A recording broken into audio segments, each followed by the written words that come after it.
कल आपने देखा होगा पाकिस्तान भारत के क्रिकेट मैच में हमारी टीम की कारकर्दगी बहुत मायूस कुन रही, उस पर हम रोते पीटते रहे। लेकिन उसके बाद भारतीय टीम ने जो क्रिकेट की नॉर्म्स को वायलेट किया, जो रूड बिहेवियर दिखाया, सारी तवज्जो उस पर है। लोग हैरान हैं कि भाई ठीक है, क्रिकेट तो खेल रहे हो, आखिर हाथ मिलाने से क्या मुश्किल होती। उसका जवाब ये आया कि भारत में इस वक्त बीजेपी सरकार को बहुत क्रिटिसिज्म का सामना है कि एक तरफ आप कह रहे हैं कि पाकिस्तान से दुश्मनी चल रही है, ऑपरेशन सिंदूर जारी है, दूसरी तरफ आपने अपनी टीम को भेज दिया क्रिकेट खेलने के लिए। अब महाराष्ट्र राज्य के जो पूर्व मुख्यमंत्री हैं उदय ठाकरे, उन्होंने बीजेपी की सरकार पर जो कड़ी आलोचना की है, पहले उससे सुन लेते हैं। तब प्रधानमंत्री जी ने कहा था कि खून और पानी साथ में नहीं बह सकता। अगर खून और पानी साथ में नहीं बह सकता तो क्रिकेट और खून कैसे बह सकता है साथ में? जंग और क्रिकेट, खेल और जंग एक साथ कैसे खेले जा सकते हैं? तो ये तो सब बकवास है। इन्होंने देशभक्ति का व्यापार किया है, देशभक्ति का व्यापार, सिर्फ पैसा चाहिए। अच्छा, ये सिर्फ ये ठाकरे साहब ही अकेले नहीं हैं। अरविंद केजरीवाल जो हैं उन्होंने भी यही सवाल उठाया है, पानी और खून और क्रिकेट का। और इन जमातों ने पाकिस्तानी परचम और पुतले भी नज़र आतिश किए एहतिजाजन।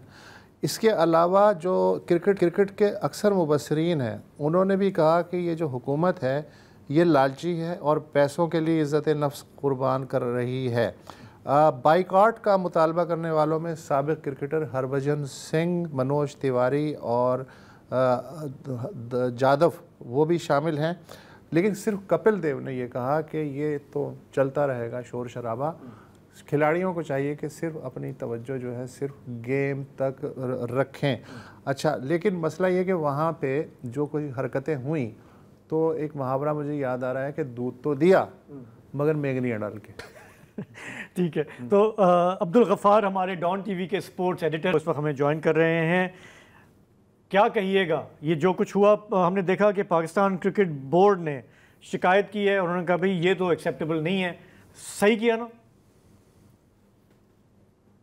देखिए, जो सूरत हाल मई में रही पाकिस्तान भारत की और जो भी मामला रहा, भारत में वहां पर एक खास किस्म की, आपको पता है, खिफत पाई जाती है इंटरनेशनल सतह के हवाले से। और फिर जो उन्होंने नैरेटिव एंटी पाकिस्तान बिल्ड किया, उस सारे तनाजुर में इस एशिया कप की इजाजत मिलना तो दरकुनार। वो जो मीटिंग होनी थी वुसफ साहब और शाहदेव साहब बांग्लादेश में, जिसमें एशिया कप का फैसला होना था, भारत तो उसको भी बाइकआउट करके इस एशिया कप को होने ही नहीं देना चाहता था। तो ये बहरहाल पाकिस्तान की कामयाबी रही एशिया क्रिकेट काउंसिल की, वो टूर्नामेंट कराने में कामयाब हुए। और भारत,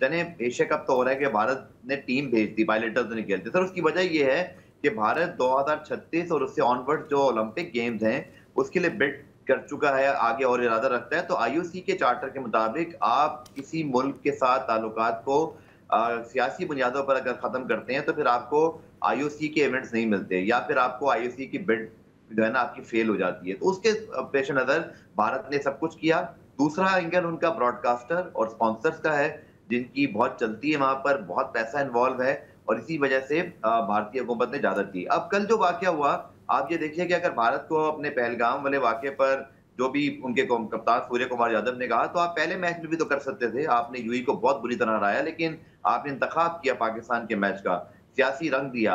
अच्छा, आईसीसी के कवानीन के तहत आप सियासत को खेल पे ला नहीं सकते, आपको इजाजत नहीं है कि आपको पता है उस्मान ख्वाजा का वाकया यही है, इससे पहले मोइन अली के साथ ये हुआ कि अगर वो एक मतलब काली स्याह पट्टी भी बांधना चाहें फलस्तीन से इदारे यकजहती के लिए, तो उस पर फाइन है, जुर्माना है, उसकी ममानियत से भारतीय कप्तान ने जो है वो ये सारा जो स्पीच की पोस्ट मैच, फिर पाकिस्तान से हाथ नहीं मिलाया खिलाड़ियों से, जो एक बुनियादी मतलब आईसीसी का कोड ऑफ कंडक्ट है, स्पिरिट के अंदर आता है कि आपने खेल की स्पिरिट को बरकरार रखना है। लेकिन मैच के बाद भारतीय टीम अपने ड्रेसिंग रूम में जाकर बैठ गई और दरवाजा बंद कर दिया, जबकि पाकिस्तान टीम बाहर मुंतजिर थी। और यही बात कल पाकिस्तान के माइक हसन ने भी किया। पीसीबी इस मामले पर जो है वो बहुत मतलब गुस्से में भी है, नाराज भी है। अपने एक डायरेक्टर को भी उन्होंने मुअत्तल किया कि उन्होंने क्यों नहीं इस वाक्य पर वहां पर जो है वो जल्दी से। अच्छा गफ्फार, इसकी पहले कोई मिसाल मिलती है?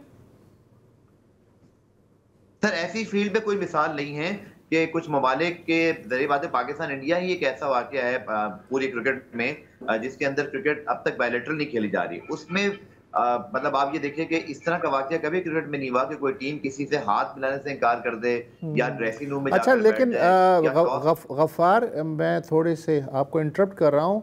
पाकिस्तानी टीम के मैनेजर हैं नवेद अकरम चीमा। उनका ये कहना है कि टॉस के वक्त एम्पायर एंपाई क्राफ्ट ने कप्तानों से हाथ ना मिलाने की दरख्वास्त की थी। बिल्कुल, ये बड़ा हैरान कुन था क्योंकि हम सब भी जब ब्रॉडकास्ट पे इसको टॉस को देख रहे थे, दोनों कप्तानों ने टॉस में हाथ नहीं मिलाया, तो यही समझा गया शायद ये कोई बाहिमी ना सही वो इंडिया ने कुछ मसला किया या दोनों कप्तान नहीं मिलाना चाहते। लेकिन हैरान कुन तौर पर आईसीसी मैच रेफरी जिनका ताल्लुक जिम्बाब्वे से है, एंडी पाइक्राफ्ट, उन्होंने सलमान अली यादव को बाकायदा तौर पर यह कहा कि आप और मतलब सूर्य कुमार यादव ने शेक हैंड नहीं करना। तो वो भी हैरान रह गए क्योंकि आईसीसी का जो रिप्रेजेंटेटिव होता है वो इस मैच का एक तरह से कस्टोडियन होता है, उसको गैर जानिबदार होकर मैच की हर एक चीज पर नजर रखनी होती है और उसका किसी चीज से कोई ताल्लुक नहीं होता। तो पाकिस्तान ने इसी एम्पायर के बारे में कहा है कि इसको निकाला जाए एशिया कप से। जी बिल्कुल, यही मैच रेफरी हैं और इस मैच रेफरी के हवाले से फिर पीसीबी ने ये मुतालबा किया है कि पाकिस्तान क्रिकेट बोर्ड ने कहा है कि इस मैच रेफरी को फौरी तौर पर जो है वो इस टूर्नामेंट से जो है वो बाहर किया जाए, और ना सिर्फ टूर्नामेंट से बल्कि पाकिस्तान की आने वाली जो साउथ अफ्रीका सीरीज है पाकिस्तान में, उसमें भी इन्हीं का ही जो है वो इंतखाब किया गया आईसीसी की जानिब से। तो मामला अभी पाकिस्तान क्रिकेट बोर्ड की जानिब से उठाया गया है, बट आईसीसी या एसीसी ने अब तक इसको जवाब नहीं दिया। अच्छा, मैं आपसे जानना चाह रहा हूँ कि पाकिस्तान ने जो मौक़िफ़ अपनाया है, बाकी मुल्कों की क्रिकेट खेलने वाले जो मुल्क हैं उनकी हमदर्दी पाकिस्तान के साथ है। डू दे बिलीव कि ये इंडियन टीम ने बहुत एक गलत रवैया अपनाया था?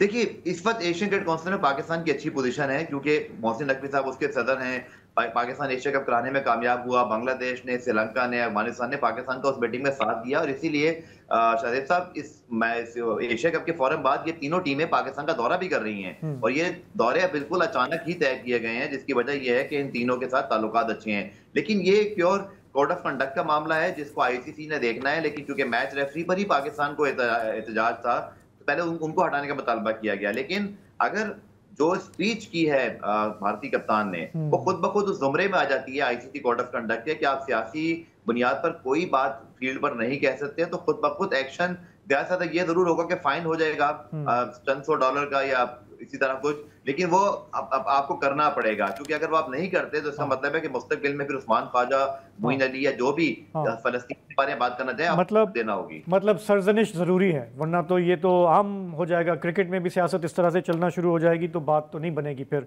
गफ्फार, आपका बहुत बहुत शुक्रिया बोसर साहब। तो बस इसी के साथ हमारे आज के प्रोग्राम का वक्त ख़त्म हुआ। कल आपसे फिर मुलाकात होगी। खुदा हाफिज़, शब बख़ैर।